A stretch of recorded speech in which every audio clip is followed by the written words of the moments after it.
Hello everyone, আজকে আমরা chemistry first paper topic wise suggestion নিয়ে এসেছি। যেহেতু সময় খুব অল্প, তাই অল্প সময়ে পড়ে কিভাবে ভালো রেজাল্ট করা যায় এটা নিয়ে আমরা আজকে আলোচনা করব। এখান থেকে আমরা প্রত্যেকটা অধ্যায়ের কিছু ইজি টপিক বের করব এবং সেখান থেকে ইজি ইম্পর্টেন্ট টপিকগুলো সিলেক্ট করে দিব। যারা দুর্বল স্টুডেন্ট এবং যারা কিছুই পড়া হয়নি তারা এই টপিকগুলো ফলো করে তোমরা ভালো রেজাল্ট করতে পারবে।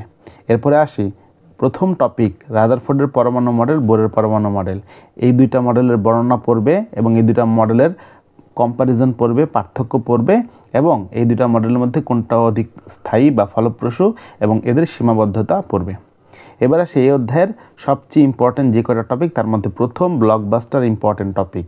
প্রথম ব্লকবাস্টার ইম্পর্টেন্ট টপিক হচ্ছে কোয়ান্টাম সংখ্যা এবং বিভিন্ন উপস্তর এবং ইলেকট্রন ধারণ ক্ষমতা, এই রিলেটেড প্রশ্ন। এবং এটা এই অধ্যায়ের সবচেয়ে ব্লকবাস্টার টপিকের মধ্যে একটা এবং এখান থেকে প্রশ্ন আসবেই, মাস্ট সবাই পড়ে যাবে। এখানে তুমি কোয়ান্টাম সংখ্যার বিভিন্ন মান হিসাব করতে বলবে, যেমন চতুর্থ শক্তি স্তরে ইলেকট্রন সংখ্যা হিসাব করে দেখাও বা উপস্তর হিসাব করে দেখাও। দেখো বিগত বছরের বোর্ডগুলোতে কী পরিমাণ আসছে, সব বোর্ডে এই জায়গা থেকে প্রশ্ন আসছে। তোমরা হাজারি স্যারের বইতে একটা চার্ট আছে, হাজারি স্যারের বই থেকে এই চার্টটা পড়বা। এই চার্টের মধ্যেই কোয়ান্টাম সংখ্যা রিলেটেড সকল কিছু আছে। এরপরে আসি পরের টপিকটাতে। এই টপিকটা সহজ এবং ইম্পর্ট্যান্ট এবং এই সবগুলো প্রশ্ন একটু আলোচনা করবে, একটু সময় নিয়ে বসে বসে এই সবগুলো প্রশ্নই সলভ করবে। এখানে মূলত আসে আহবাও নীতি, হুন্ডের নীতি, পলিবর্জন নীতি। ইলেকট্রন বিন্যাস দিয়ে বলে বা কোনো একটা ধাতু দিয়ে বলবে বা কোনো একটা পরমাণু দিয়ে বলবে যে পলিবর্জন নীতি মানে কিনা বা পলিবর্জন নীতি আলোকে আলোচনা করে এই ধরনের প্রশ্ন আসে। তো এখানে বেশ কিছু প্রশ্ন দেওয়া আছে। এই 4 নম্বর প্রশ্ন, 7, 8 এই প্রশ্নগুলো একটু সলভ করবে। তারপরে আসি আমাদের দ্বিতীয় ব্লকবাস্টার সুপারস্টার ইম্পর্টেন্ট টপিক, সেটা বর্ণালী রিলেটেড বিভিন্ন ম্যাথ আসে। এটা যেমন তোমাদের সবচেয়ে পরিচিত একটা টপিক নিউবার, 1/λ, রিডবার্গ ধ্রুবক 1/n1² - 1/n2², এই রিলেটেড সূত্র দিয়ে, তারপর del E2 - E1 h new hc/λ, এই সূত্র অ্যাপ্লাই করে এই টপিকের অঙ্কগুলো করতে হবে। এই কয়েকটা সূত্র দিয়েই এই চ্যাপ্টারের এই টপিকের অঙ্কগুলো শেষ। এবং কি পরিমাণ বোর্ডে, প্রত্যেকটা বোর্ডে এসেছে, প্রত্যেকটা বোর্ডে প্রত্যেকটা জায়গায় এই প্রশ্নটা এসেছে। তো তোমরা এই প্রশ্নগুলো সলভ করার চেষ্টা করবে। প্রথমে দেখো একটা প্রশ্ন আছে, পঞ্চম থেকে দ্বিতীয় শক্তি স্তরের ইলেকট্রন যদি লাফিয়ে যায় তাহলে কি পরিমাণ বর্ণালীতে বর্ণ সৃষ্টি হবে, কি ধরনের বর্ণ সৃষ্টি হবে বা বর্ণালীর রঙটা কি হবে। এরকম টাইপের আরও কিছু প্রশ্ন আছে, যেমন বর্ণালীতে যে সিরিজ উৎপত্তি হয় সেটার ব্যাখ্যা। তারপর ইলেকট্রনের তরঙ্গ দৈর্ঘ্য দেওয়া আছে, পারমাণবিক বর্ণালীতে প্যাস্টেন সিরিজের তরঙ্গ দৈর্ঘ্য দেওয়া আছে। এখানে ইলেকট্রনের শক্তিস্তর থেকে কোন শক্তিস্তর থেকে ধাপান্তরিত হয়েছে বা লাভ দিয়েছে সেই জিনিসটা জানতে চেয়েছে। তো এই রিলেটেড প্রশ্নগুলো আসে প্রায়। তারপর দেখো এখানে শোষিত শক্তির পরিমাণ জিজ্ঞেস করছে। তারপরে এখানে আলোকরশ্মি দৃশ্যমান হবে কিনা, এই রিলেটেড প্রশ্ন এসেছে। তো এই প্রশ্নগুলো মানে খুবই ইম্পর্টেন্ট, প্রতিটা বোর্ডে আসে এবং কলেজগুলোতে আসে। দেখছো 3 স্টার, এই অঙ্কগুলো তোমরা অবশ্যই করে যাবে। তারপর আরেকটা ইম্পর্টেন্ট টপিক দ্রাব্যতা নীতি। তো দ্রাব্যতার ক্ষেত্রে দ্রাব্যতা বের করতে হবে, দ্রাব্যতা গুণফল দেওয়া আছে। তারপর সময়ায়ন প্রভাব, তোমরা পড়ছো সময়ায়ন প্রভাব, ওই সময়ায়ন প্রভাবের অঙ্কগুলো আছে। বেশ কিছু অঙ্ক ইদানিং খুব আসতে দেখা গিয়েছে এই টপিক। এই যে সময়ায়ন প্রভাবেরই একটা অঙ্ক, দেখো সিলভার ক্লোরাইড আছে, সোডিয়াম ক্লোরাইড সময়ায়ন প্রভাবের অঙ্ক। যে দ্রাব্যতার মানের পার্থক্য, দ্রাব্যতা হ্রাস ঘটে কিনা, এটা একটা। তারপরে দ্রাব্যতার একটা অঙ্ক আসে, কতটুকু ক্যালাসিতে হবে, এই রিলেটেড প্রশ্ন আসে। তো এই প্রশ্নগুলো সলভ করবে। 20, 21 এই প্রশ্নটা মাস্ট, এই প্রশ্নগুলো খুব ইম্পর্টেন্ট আসার মতন। তারপর এই অধ্যায়ের থার্ড ইম্পর্টেন্ট ব্লকবাস্টার টপিক দ্রাব্যতা গুণফল, কেএসপি কেআইপির অঙ্কগুলো আসবে। তোমরা অবশ্যই তোমরা এই টপিকের অঙ্ক সলভ করে যাবে এবং এটা মাস্ট করতে হবে সবাইকে। তো এখানে কি আসে, দ্রাব্যতা গুণফল বের করো, অদক্ষেপ পড়বে কি না, দ্রাব্যতা গুণফল বের করো। এখান থেকে বেশ কয়েকটা টপিকের প্রশ্ন করলেই তোমরা মোটামুটি বুঝে যাবে যে এখানে কি প্রশ্ন আসে। এরপরে কিছু ব্যবহারিক রিলেটেড প্রশ্ন বোর্ডে চলে আসে। আয়ন শনাক্তকরণের এখান থেকে 32, 33, 34 এই কয়েকটা একটু করে যাবে, যেগুলো বিগত বছরে বোর্ডে আসছে। এগুলো করলেই মোটামুটি অধ্যায় কাভার হয়ে যাবে। এরপরে আসে আমরা থার্ড চ্যাপ্টার, মৌলের পর্যায়বৃত্ত ধর্ম ও রাসায়নিক বন্ধন। এই অধ্যায় যদি আগে পড়া না থাকে তাহলে নতুন করে এটা পড়বে না, আর যদি আগে পড়া থাকে তাহলে পড়বে। এবং যারা এই অধ্যায়টা একবার স্কিপ করতে চাও চাইলে পারো। আর যদি মনে করো যে না এই অধ্যায়ের কয়েকটা ইম্পর্টেন্ট টপিক পড়ে যাব, তাহলে আমি সেই কয়েকটা ব্লকবাস্টার টপিকের নাম বলে দিব। তো প্রথমেই আসি যে কী কী টপিক থেকে প্রশ্ন আসে। পর্যায়বৃত্ত ধর্ম, আকার, আয়নীকরণ শক্তি, ইলেকট্রন আসক্তি, তড়িৎ ঋণাত্মকতা, এই টপিকগুলো থেকে প্রশ্ন আসে। তো দেখো হচ্ছে কার আয়নীকরণ শক্তির বিভবের মান বেশি বা কম, এবং এখানে যেগুলো ব্যতিক্রম সেই জিনিসগুলো আসে। যেমন ধরো নাইট্রোজেন আর অক্সিজেনের এই দুইটা হচ্ছে ব্যতিক্রম আয়নীকরণ শক্তির ক্ষেত্রে, তো এইটা আসে প্রশ্ন। তারপর হচ্ছে ফ্লোরিন এবং ক্লোরিনের ইলেকট্রন আসক্তি হচ্ছে ব্যতিক্রম, তাহলে এখান থেকে প্রশ্ন আসে। তো তোমরা এই জায়গা থেকে এই বেছে এই কয়েকটা প্রশ্নই মোটামুটি পড়লে মোটামুটি এই অধ্যায়ের এই ইম্পর্টেন্ট টপিকগুলো তোমাদের কাভার হয়ে যাবে। তো তোমরা এখান থেকে এই প্রশ্নগুলি পড়ার চেষ্টা করবে। তো এরপরে আসি পরের টপিকে, অরবিটাল সংকরণ বা হাইব্রিডাইজেশন। তো এই টপিকটা আসলে ব্লকবাস্টার সুপারস্টার ইম্পর্ট্যান্ট টপিক। কেউ যদি এই অধ্যায় কোনো কিছু না পড়তে চাও তাও অন্তত এই অরবিটাল সংকরণটা অবশ্যই পড়ে যাবে, মাস্ট পড়ে যাবে। এটা থেকে প্রশ্ন আসবেই, প্রশ্ন আসবেই, এটা এত ইম্পর্ট্যান্ট বলার বাইরে, প্রশ্ন আসবে। তো যে কটা ইম্পর্ট্যান্ট আছে তোমাদের আসে পরীক্ষায় সেগুলো দেওয়া হয়েছে, তোমরা বেছে বেশ কয়েকটা প্রশ্ন যদি একটু সলভ করো তাহলে পারবা। তো হচ্ছে সংকরণের ভিন্নতা, তারপর হচ্ছে যৌগ গঠনের সম্ভাব্যতা, তো তারপরে হচ্ছে এই ধরনের প্রশ্নগুলো খুব ভালো করে পড়বে। তারপর হচ্ছে অণুর আকৃতি, বন্ধন কোণ, এই রিলেটেড প্রশ্ন আসে। তো এখান থেকে কি পড়বে, সংকরণটা পড়বে, সংকরণ, তারপর হচ্ছে বন্ধন কোণ, এই টপিক দুইটা ব্লকবাস্টার সুপারস্টার ইম্পর্ট্যান্ট, এত ইম্পর্ট্যান্ট বলার বাইরে। কিছু না পড়ে গেলেও অন্তত এই দুটো টপিক একটু পড়ে যাবে, সংকরণ এবং বন্ধন কোণ।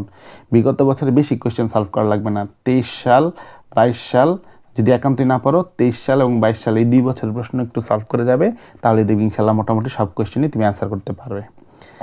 তারপরে হচ্ছে এখানে ডি ব্লক থেকে প্রশ্ন আসে। তো ডি ব্লক থেকে একটা ইম্পর্টেন্ট প্রশ্ন আসে যে অবস্থানান্তর ধাতু কিনা, তার অবস্থানান্তর ধাতুগুলি 9-10 পড়েছ।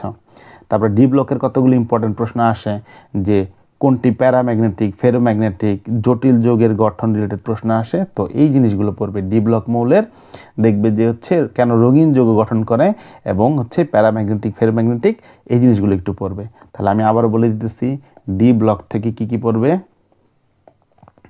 ডি ব্লক থেকে পড়বে যে তারা কেন অবস্থানান্তর ধাতু বলা হয়, অবস্থানান্তর ধাতু। তারপর হচ্ছে তারা কেন রঙিন যৌগ গঠন করে, রঙিন যৌগ কেন গঠন করে। তারপর একটু পড়বে জটিল যৌগগুলো। তারপর হচ্ছে প্যারাম্যাগনেটিক কিনা, ফেরোম্যাগনেটিক কিনা, এই টপিকগুলো খুব ইম্পর্ট্যান্ট, এখান থেকে প্রশ্ন আসবে, এগুলি প্লাস টপিক। তো এই টপিকগুলো থেকে তোমরা প্রশ্ন পড়বে।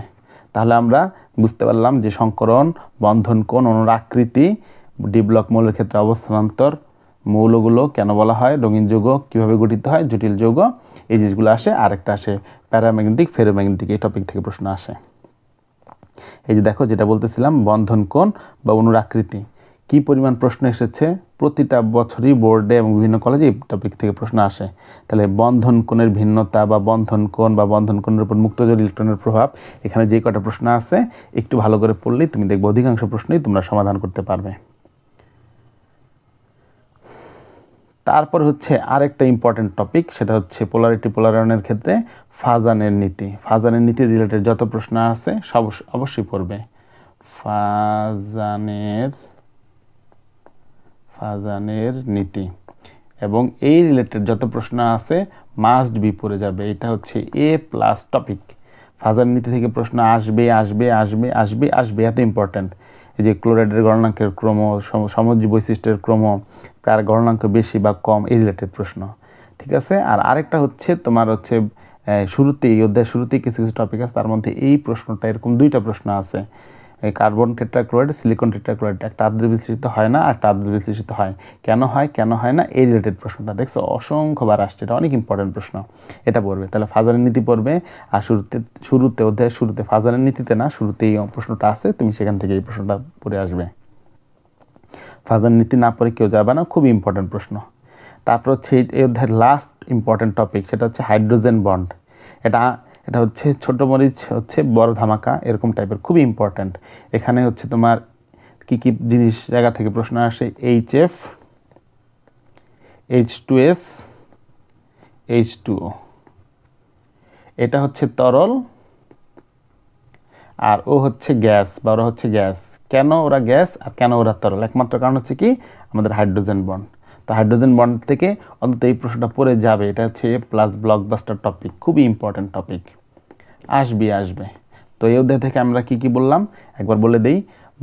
সংকরণ, বন্ধন কোণ, অণুর আকৃতি, ডি ব্লক মৌলের ক্ষেত্রে রঙিন যৌগ কেন গঠন করে, তারপর হচ্ছে প্যারাম্যাগনেটিক ফেরোম্যাগনেটিক কিনা এগুলো, তারপর হচ্ছে এখানে আমরা পড়লাম ফাজানের নীতি, আর এখানে হাইড্রোজেন বন্ড থেকে এই প্রশ্নগুলো খুবই ব্লকবাস্টার ইম্পর্টেন্ট প্রশ্ন, এগুলো পড়বে। আশা করি এখান থেকেই কমন পেয়ে যাবে। এরপরে আসি আমরা 4th চ্যাপ্টার, রাসায়নিক পরিবর্তন। রাসায়নিক পরিবর্তন থেকে একবারে বেছে টপিক ওয়াইজ প্রশ্ন আসে, এর বাইরে প্রশ্ন আসে না। তোমাদের এইটা টার্গেট একটা অধ্যায় হিসেবে রেখে দিবা, টার্গেট অধ্যায়, টার্গেট চ্যাপ্টার, এটা একটা টার্গেট চ্যাপ্টার তোমাদের। কেন একটা টার্গেট চ্যাপ্টার? অনেক সহজ প্রশ্ন আসে। যেমন প্রথম প্রশ্ন আসে লা শাতিলিয়ে নীতি থেকে। দেখো সবগুলো প্রশ্নে সবচেয়ে বেশি উৎপাদ পাওয়ার শর্ত কি? তাপ, চাপ, ঘনমাত্রার প্রভাব দিয়ে এটা ব্যাখ্যা দিবে। সর্বোচ্চ পরিমাণ উৎপাদ তৈরি করবে কীভাবে? সর্বোচ্চ পরিমাণ উৎপাদ পাওয়ার শর্ত কি? এই রিলেটেড প্রশ্ন আসে। তারপর হচ্ছে তাপ, চাপ, ঘনমাত্রার প্রভাব, লালা শাতিলিয়ে নীতির উপর তাপ, চাপ, ঘনমাত্রার প্রভাব, এই রিলেটেড প্রশ্ন আসে। এগুলো একটু বর্ণনামূলক প্রশ্ন, তোমরা একটুখানি প্র্যাকটিস করলে দেখলেই এখান থেকে প্রশ্ন চলে আসবে। এটা হচ্ছে একটা ব্লকবাস্টার ইম্পর্টেন্ট টপিক।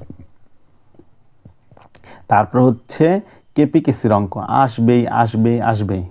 কেপিকেসির অঙ্ক, কেপিকেসি রিলেটেড ম্যাথ, একটু যদি বোর্ড প্রশ্নগুলো ফলো করো তাহলে দেখবা বোর্ডে তেমন কঠিন কিছু আসে না, ঘুরিয়ে পেঁচিয়ে একই জিনিস বারবার আসে। যেমন ধরো এখানে চাপ বের করতে বলছে, এখানে কেপি বের করতে বলছে, এখানে কেসি বের করতে বলছে, এখানে কেপিকেসি সম্পর্ক বের করতে বলছে। দেখো এখানে কেপিকেসির মান 8 গুণ হবে কখন, সেটা কত ডিগ্রি তাপমাত্রায় সেটা বলছে। তো এই রিলেটেড প্রশ্নগুলো আসে। তোমরা যদি এই প্রশ্নগুলো একটু ফলো করো তাহলেই তোমরা হচ্ছে এই প্রশ্নগুলো পারবে। দেখো অধিকাংশ ক্ষেত্রেই বোর্ডে এই জায়গা থেকে প্রশ্ন করে। লা শাতিলিয়ে নীতি একটা টপিক, কেপিকেসি হচ্ছে সে আরেকটা ব্লকবাস্টার সুপারস্টার ইম্পর্ট্যান্ট টপিক। এখান থেকে যে কটা প্রশ্ন 3 স্টার দেওয়া আছে অন্তত সেই কটা প্রশ্ন একটু সলভ করে যাবে, আশা করি কমন পেয়ে যাবে। দেখো কেপিকেসি রিলেটেড এত অঙ্ক আসছে বলার বাহিরে। তারপর হচ্ছে পানির আয়নিক গুণফল, অ্যাসিডের বিয়োজন ধ্রুবক, ক্ষারের বিয়োজন ধ্রুবক, এই রিলেটেড প্রশ্ন আসে। যে বিয়োজন মাত্রা আলফা হিসাব করে দেখাও, কত ডিগ্রি সেলসিয়াস তাপমাত্রার ক্ষেত্রে তা এটা বের করতে বলছে। তারপর হচ্ছে এরকম রিলেটেড বেশ কিছু প্রশ্ন আছে, এই প্রশ্নগুলো তোমরা সলভ করে যাবে, এগুলো ইম্পর্টেন্ট প্রশ্ন। তো এখান থেকে যেগুলো অন্তত 3 স্টার দেওয়া সেগুলো অন্তত সলভ করে যাওয়ার চেষ্টা করবে। এরপর হচ্ছে very important topic pH scale must আসবে। পিএইচ গণনা করো, পিএইচ বের করো, H+ আয়নের ঘনমাত্রা বের করো, পিএইচের মানের পরিবর্তন হবে কিনা বিশ্লেষণ করো, এই রিলেটেড প্রশ্ন। তাহলে এই রিলেটেড প্রশ্ন অবশ্যই সলভ করে যাবে। তারপরে মিশ্রণের প্রকৃতি কীরূপ হবে, তারপর হচ্ছে এটা অ্যাসিডীয় বাফার হবে না অম্লীয় বাফার হবে, এই রিলেটেড যতগুলো প্রশ্ন আছে অন্তত 3 স্টার দেওয়া যেগুলো, এগুলো সলভ করে যাবে। দেখো এই যে অ্যাসিড এবং হচ্ছে ক্ষারের মিশ্রণ দেওয়া আছে, সামান্য পরিমাণ অ্যাসিড যোগ করবো, সামান্য পরিমাণ ক্ষার যোগ করবো, পিএইচের কোনো পরিবর্তন হবে কিনা, এই যে বাফার দ্রবণ থেকে প্রশ্ন। তো এই রিলেটেড প্রশ্ন তোমরা সলভ করে যাবে, সবগুলো না পারলে অন্তত কিছু প্রশ্ন তোমরা সলভ করে যেও, বিশেষ করে রিসেন্ট প্রশ্নগুলো সলভ করে যেও। তারপরে আরেকটা ইম্পর্ট্যান্ট টপিক বাফার দ্রবণ এবং বাফার দ্রবণ প্রস্তুতি এবং বাফার দ্রবণ কীভাবে কাজ করে এই মেকানিজমটা, বাফার দ্রবণ কী করলে কীভাবে কাজ করবে এই মেকানিজমটা। একটা প্রশ্ন ঘুরে ফিরে বারবার আসে, দেখো কতবার আসছে বিগত বছর বোর্ডগুলোতে আসছে। এত important, super duper blockbuster important. তাহলে এই অধ্যায় থেকে কী পড়বো এটা একটা চার্ট যদি বলে দিই, তাহলে প্রথমে পড়বো লা শাতিলিয়ে নীতি, লা শাতিলিয়ে নীতি, এটা হচ্ছে প্রথম টপিক। তারপরে হচ্ছে দ্বিতীয় টপিক হচ্ছে কেপিকেসি রিলেটেড যত ম্যাথ আছে। তারপরে হচ্ছে পিএইচ, হেন্ডারসন হেসেলবার্গ, বাফার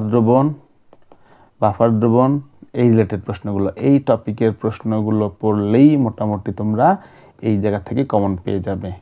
তো এই টপিকগুলো পড়বে তোমরা ভালো করে। এরপরে চলে আসলাম আমরা 5th চ্যাপ্টার, কর্মমুখী রসায়ন। এই চ্যাপ্টারটা কেউ বাদ দিয়ে যাবা না, এটা হচ্ছে A+ চ্যাপ্টার। একটা পেজ দিব, ওই একটা পেজ শুধু পড়বে, মুখস্থ করবে। এই একটা পেজের মধ্যে যা আছে সব ওই একটা পেজের মধ্যে যা আছে সব দিয়ে তুমি এখানে এদের যত সৃজনশীল আছে সব সলভ করতে পারবে, এবং এটা তোমাদের টার্গেট অধ্যায়। এবং কীভাবে কোন অধ্যায় টার্গেট করবে এটা নিয়ে আমাদের একটা গাইডলাইন ভিডিও আছে কেমিস্ট্রি ফার্স্ট পেপারের উপর, ওই ভিডিওটা ভালো করে দেখবে। এবং এই চ্যাপ্টারটা ইজি, এক পাতা পড়লেই সব সৃজনশীল কমন। দেখো প্রত্যেকবার কোন জায়গা থেকে প্রশ্ন আসে, একই প্রশ্ন বারবার ঘুরে ঘুরে আসতেছে। তো এই চ্যাপ্টারটা তোমাদের টার্গেট চ্যাপ্টার হিসেবে রাখবে, এবং এই চ্যাপ্টারটা যদি নাও দিতে চাও অন্তত পড়ে যাবে, কারণ অনেক সময় প্রশ্ন কঠিন আসলে তোমরা যেন এই জায়গা থেকে প্রশ্ন দিতে পারো, তাই এই চ্যাপ্টারটা রাখা হয়েছে। তো প্রথমেই আসে এই জায়গায় ভিনেগার উৎপাদন পদ্ধতি, ভিনেগারের খাদ্য সংরক্ষণ কৌশল ইম্পর্টেন্ট, তারপরে আসি খাদ্য নিরাপত্তা ও রসায়ন, তারপর হচ্ছে প্রিজারভেটিভের মাধ্যমে খাদ্য সংরক্ষণ। এই ঘুরে ফিরে এই টপিকগুলো থেকে প্রশ্ন আসে, তোমরা এই টপিকগুলো পড়লে ইনশাল্লাহ ভালো করতে পারবে।